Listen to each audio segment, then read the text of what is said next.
বিসমিল্লাহির রহমানির রহিম। আসসালামু আলাইকুম দর্শকবৃন্দ, কেমন আছেন? আশা করি ভালো আছেন, আমিও ভালো আছি। তো আজকে কি সংসারের কিছু প্রয়োজনীয় টুকটাক জিনিস কেনার জন্য গিয়েছিলাম মৌচাক মার্কেটে। তো এখান থেকে যে একটা টেবিল ক্লথ নিলাম, টেবিল ম্যাট নিলাম আর কি, কেনা হয়ে গেছে। তখন মনে হলো যে একটু ভিডিও করি। তো টুকিটাকি কিছু জিনিস ছিল, মানে ঘরে ছিল না, সেইগুলো কেনার ছিল, সেইগুলো কিনে নিয়ে আসলাম। যে এইখানে অনেক রকমের টেবিল ম্যাট ছিল, তো কোনোটাই পছন্দ হচ্ছিল না, কোনটা কিনবো ভেবে একটা নিয়ে নিলাম। আর এখানে যে শতরঞ্জিগুলো ছিল, একটা শতরঞ্জি কিনতে হবে, তাই দেখতেছিলাম যে এই পাপোশটা দেখতেছিলাম যে কেমন হয়, ঘুরে ঘুরে দেখতেছিলাম আর কি। আপনারাও আমার চোখে দেখেন, আর এই পর্যায়ে যারা লাইক দেন নাই তারা একটা লাইক দিয়ে নেন, আর যারা সাবস্ক্রাইব করেন নাই তারা সাবস্ক্রাইব করে বেল বাটনটা টিপে দিবেন। আর যারা সাবস্ক্রাইব করেছেন তাদেরকে অসংখ্য ধন্যবাদ। তো মার্কেটে গেলে আসলে চোখ দিয়ে যায়, কোনটা থুয়ে কোনটা কিনবো, কোনটা দেখবো। আসলে কেনাকাটা যত শত দেখা দেখি বেশি হয়। তো আমি আমার চোখ দিয়ে দেখতেছিলাম, আপনারাও দেখেন আমার চোখে। এখান থেকে নিচ্ছিলাম একটু মাজনি, 1 প্যাকেট মাজনি নিলাম। আর এই দেখতেছিলাম আর কি।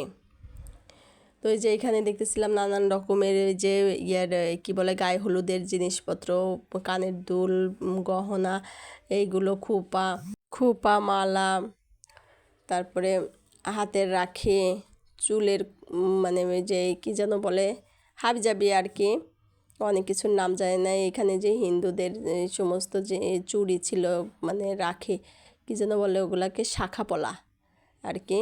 আর এখানে যে চুড়ি, কাচের চুড়ি, রেশমি চুড়ি, নানান রকমের চুড়ি ছিল, দেখতেছিলাম, ভালোই লাগতেছিল।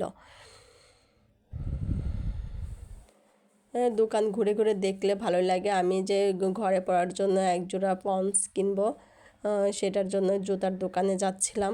তো কোনো দোকানে পন্স পাচ্ছিলাম না। পন্স বলতে এই যে এখন যে আর কি কী যেন একটা বের হয়েছে, ওইগুলাই কিনবো। আর এখানে চাদর দেখতেছিলাম, যে নানান রকমের চাদর উঠেছে, তাই ভাবলাম যে একটু দেখি, কারণ সবসময় তো আর মার্কেটে ওরকমভাবে আসা হয় না। একটু ঘুরে ঘুরে দেখতেছিলাম।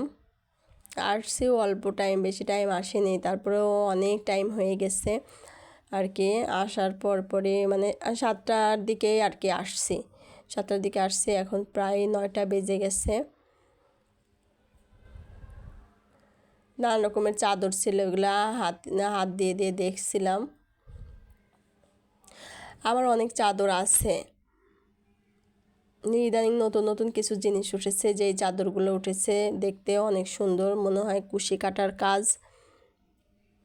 আর যেগুলোর দাম যাচ্ছে 2000-3000 টাকা, কিন্তু কাপড় একদম মানে চাদরের কাপড়টা একদম ভালো না, কিন্তু কত দাম চায় এরা।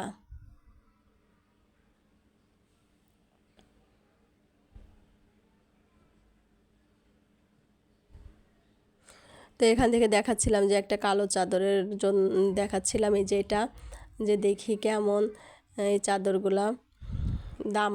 এগুলার দাম 500 টাকা করে, কিন্তু চাদরগুলো অনেক সুন্দর, ভালোই লাগতেছিল। অনেকেই কিনেছে, ব্যবহার করে, দেখলাম ভালোই লাগে আর কি পরতে। ঢাকায় অবশ্য অত শীত পড়ে না। তো এখান থেকে যে একজোড়া স্যান্ডেল নিয়ে গেলাম, যে 2 ফিতাওয়ালা, আপনাদের ভাইয়া দেখাচ্ছিল যে কোনটা নেওয়া যায়, বলতেছিল যে ওইগুলা নিতে, মখমলের ওইগুলা নিতে। তো আমি তো পানির কাজ করি সারাক্ষণ, রান্নাঘরে দেখা যাচ্ছে যে ওগুলা নিলে নষ্ট হয়ে যায়, সেই জন্য ভাবলাম যে সবসময় ব্যবহার করার জন্য যেটা একদম সিম্পল সেটাই নিয়েছি। আর এখানে দেখতেছিল একটা দেখতেছিল আর কি, ওয়ালেট দেখতেছিল। আমি বললাম একটা কেনো, তো কিনলো না। এখানে যে আমি এগুলা তাকিয়ে তাকিয়ে দেখতেছিলাম ঘুরে ঘুরে। তো আপনারা ভালো থাকেন, সুস্থ থাকেন, আমার চ্যানেলের সাথেই থাকেন। আর অবশ্যই লাইক সাবস্ক্রাইব করে আমার ভিডিওটা দেখবেন। আল্লাহ হাফেজ।